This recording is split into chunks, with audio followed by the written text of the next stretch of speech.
Hello साथीहरु, स्वागत छ मेरो युट्युब च्यानलमा। भ्याक्सिन क्यूआर कोडको विदेश जानको लागि अति नै आवश्यक परेको हुनाले तपाई आफ्नै मोबाइलबाट सजिलै कसै फर्म भर्न सक्नुहुन्छ र साथै नजिकको सम्बन्धित कार्यालयमा गई र छिटो कसै बनाउन सक्नुहुन्छ। आज म यसैको बारेमा यो भिडियोमा बताउने छु। भिडियो मन पर्यो भने भिडियो लाइक र च्यानल सब्स्क्राइब गरिदिनु होला। यहाँ सबैभन्दा पहिला तपाई गुगल क्रोममा गएर IMU लेखेर सर्च गर्नु होला र पहिला त्यो वेबसाइटमा गई प्रमाणीकरणको लागि आवेदन फर्ममा क्लिक गरेपछि तपाई यो सम्बन्धित इन्फर्मेसन हाल्नु पर्ने हुन्छ। तपाई आफ्नो नाम, बिचको नाम र थर लेख्नु होला। त्यसपछि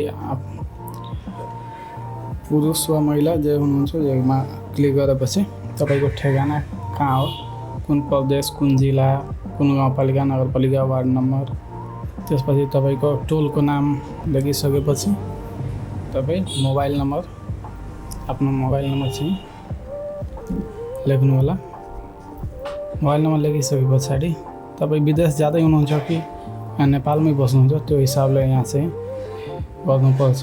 जाँदै हुनुहुन्छ भने पासपोर्टको डिटेल, जाँदै हुनुहुन्न भने नागरिकता वा जुनसुकै डिटेल राखेर गर्न सक्नुहुन्छ। म यहाँ पासपोर्टको डिटेल राखिसकेँ। अनि त्यसको पासपोर्ट जारी गरेको मिति, कहिले जारी भएको पासपोर्ट चाहिँ, अनि त्यसपछि हामी जन्म मिति राख्छौँ। एडी डेटा राख्नुपर्ने हुन्छ। यसमा चाहिँ यहाँ जन्म मिति राखिसकेपछि तपाईको पेसा के हो, पेसामा सिलेक्ट गरिसकेपछि तपाईको जाति के हो, जाति सिलेक्ट गरिलिनु होला।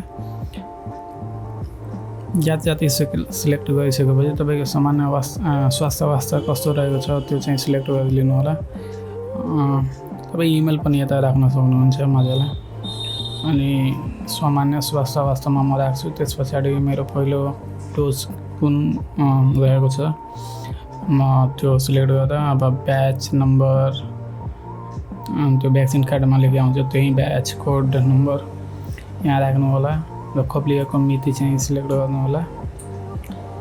त्यसपछि त्यो खोप तपाईँ कुन ठाउँमा लिनुभएको, कुन प्रदेश, कुन जिल्ला, कुन पालिका वा कुन केन्द्रमा लिनुभएको। त्यसपछि त्यस्तै अगर यदि छ भने त्यही यहाँ टिक गरेर तपाईँ कपी गर्न सक्नुहुन्छ। यदि छैन भने यहाँ अर्को सिलेक्ट गरेर त्यस्तै नाम, कोड र लिनुभएको ठाउँको नाम राख्न सक्नुहुन्छ।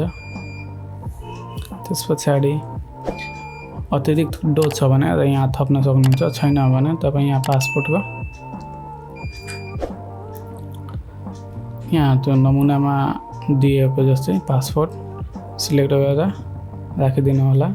यसको साइज चाहिँ 250 KB भन्दा माथि हुनु भएन।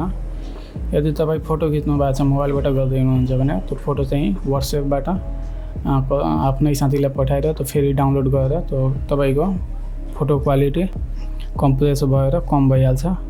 त्यस्तै तपाईँ गर्न सक्नुहुन्छ। त्यसपछि म पासपोर्ट सिलेक्ट गरिसकेपछि यहाँ म पासपोर्ट सिलेक्ट गरेर त्यसपछि तपाईँ आफ्नो फोटो राख्नुपर्ने हुन्छ। यसमा तपाईँको PP size photo, passport size photo चाहिँ राख्नुपर्ने हुन्छ। म यो इक्जाम्पलको लागि सबै यसमा इन्फर्मेसन फेकै हो, तपाईँ बुझ्नु होला। त्यसपछि त्यो नमुना अनुसार तपाईँको भ्याक्सिन कोडको फोटो वा स्क्यान गरेको फोटो राखेर इन्टर गर्नु होला। यहाँ केही मिस्टेक भएछ।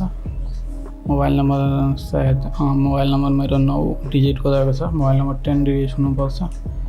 अनि त्यसपछि कबुलियतनामामा ओके गरेपछि तपाईँको विवरण चाहिँ कन्फर्म गरिसकेपछि नेक्स्ट गर्नु होला।